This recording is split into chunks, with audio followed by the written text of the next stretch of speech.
Well, here at Cannes Lions, we've been talking a lot about marketing, we've been talking a lot about advertising. Let's actually put the media back into Marketing.Media.Money. Joining me, Stephen Allan, Global CEO of Mediacom. Why is this event so important for you? Well, for many reasons, but I think it's the one time of the year when, James, our whole industry comes together. It's a time where we can actually have joined up conversations with the media, the platforms, as well as with our clients. We have a huge turnout of clients this year, actually more than probably ever before. And from the kind of the work point of view and the awards, Cannes Lions is extremely important for us because it's actually a chance for us to kind of put our work out there and let it be judged against some of the world's best other work, and it's a kind of benchmark. So we actually see how we're doing, and then we sort of learn from that. And I would say the second thing why Cannes is important, certainly for me personally, but I think for all of my colleagues, is really to be a little bit inspired. I think we will come away from here with new energy, new ideas and thinking. So I think for all of those reasons, it's an important week in our agenda. Disruption, evolution within the industry seems to be continuous. How is it impacting your end of the sort of media industry? I think we've been in, it feels like continuous disruption for 20 years, or at least we go in phases or waves of disruption, and we're definitely in a phase of disruption now. The impact of that is that we have to constantly change, we have to evolve. We certainly at Mediacom, we want to remain relevant and useful to our clients. I think, digital media is nothing new about that, but now what we've got is, if you like, the phase that we're in now is highly intense data, huge amounts of data. We've got machines buying media from other machines, which we call programmatic. And actually, I think our clients also, and it's become very clear to me this week, are looking for us to do different things for them.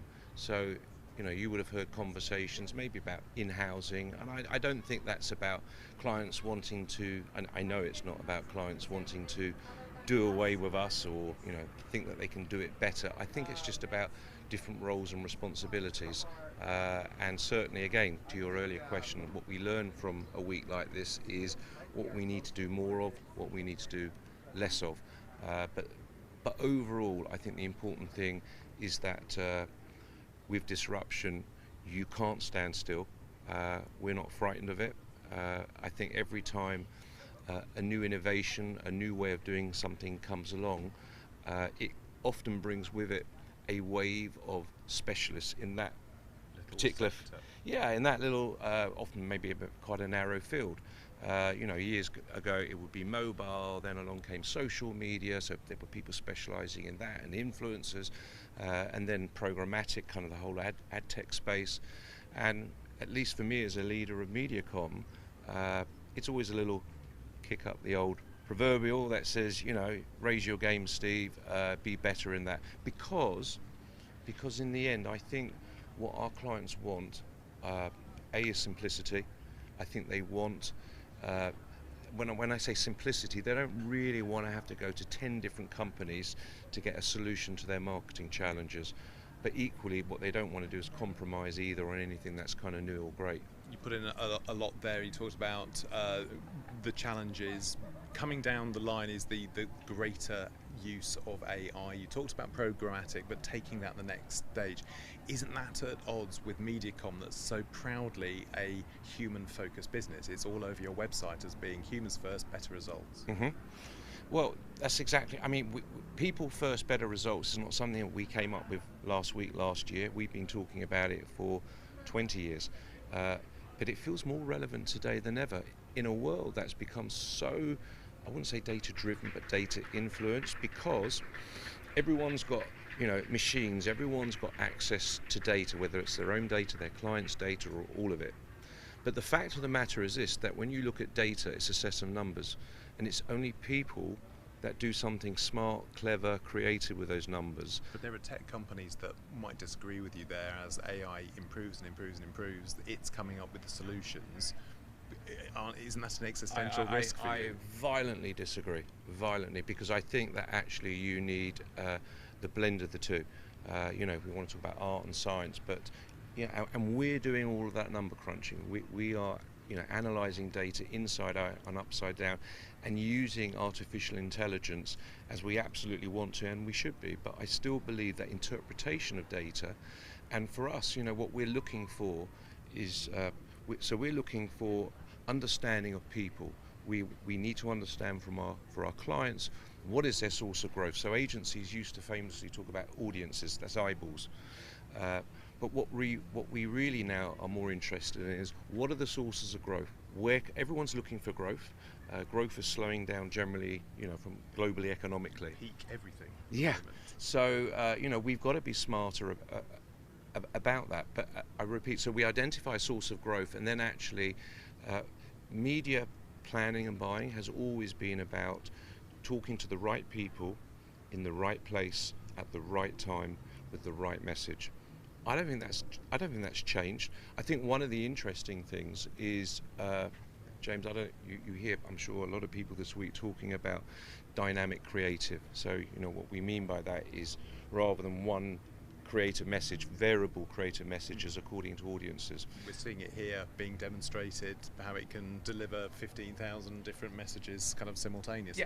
Yeah, and that's exactly the point. So, with all of the data and all of the clever tech that we've got, we're now able to really identify and segment people behaviorally. But if in the end, all you do is serve all of those different people on those different platforms or media with the same message, it's kind of pointless. So personalized messages is really important, but to your earlier point, it's far from perfect. I think we are really in the very early stages of personalized messaging, if you like, and I could give you an example if you would like one. Go on then. So some people say I'm obsessed about my feet, and they're probably right, because my feet are 14 triple E, that's very wide, and it's very, very hard to buy shoes. So I have always a very keen interest in any messaging or targeting that I receive about shoes. But a serious point here, what happens is, so if I'm on my feed and I'm getting messages about shoes, I'm hitting it, I'm going into it. And very quickly I find out they don't do my size, I move on. But you keep getting stalked with similar messages. Yes, because what's happened now, because obviously, machine picks up my behaviour that I'm interested in shoes. This guy's interested in shoes. Let's kind of keep hitting him with shoe opportunities. But actually, that's wasted money, because I'm now getting to the point, don't even bother to open. So the real cleverness in the tech will be when it understands that actually what Steve wants are size 14 wide shoes, and you're serving me messages from companies that produce shoes in that size, that's when we're going to get it absolutely right. But likewise, you don't want it all the time. You might want it when you want to buy the shoe. Once you bought the shoe, you don't need it for a bit. And do you think that we can ever anticipate changes? So, for example, we're in Cannes, a lot of rosé being drunk. Yeah. Next week, move on from rosé, I might move on to something else. I could still be served up more rosé adverts. I think that's exactly right, and I think still why human intervention matters.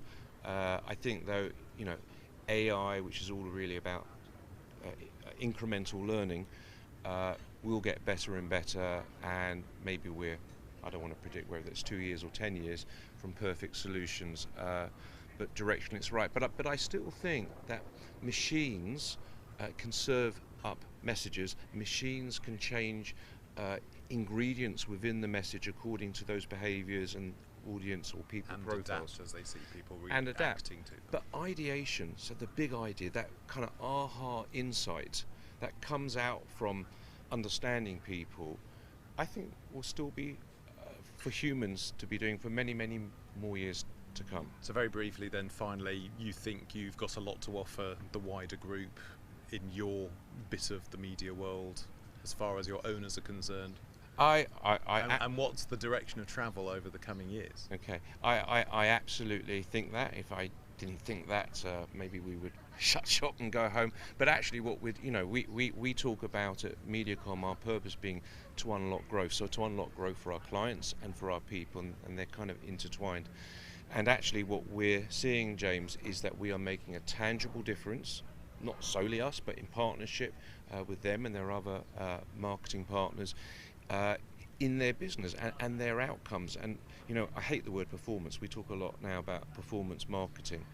Effectiveness marketing instead. Yeah, and I like outcomes, and outcomes will vary for all of our clients. So, for example, if it's Sony PlayStation, it's about selling more consoles, which they did fantastically well last year. If it's about a car manufacturer, so Peugeot, Citroën, for example, who we work with, they want to get more people taking test drives. If it's about Shell, it's about their brand equity and how people feel and think about Shell as an organisation. So every client has got different outcomes measures, and when we understand what those are, then we want to work, as we do, hand in hand with those clients to deliver on those. And I think that agencies can and do, and I hope at Mediacom our clients feel that way, that we make a big difference. And in the awards that go on here in Cannes, it's always important, and I'm encouraged that the emphasis around business results, I think, has been dialed up over recent years, which I think is a good thing, because I think just good creative ideas that are good and creative but don't necessarily produce anything of value is just a good creative idea. So we have to be business focused. Stephen, thank you very much.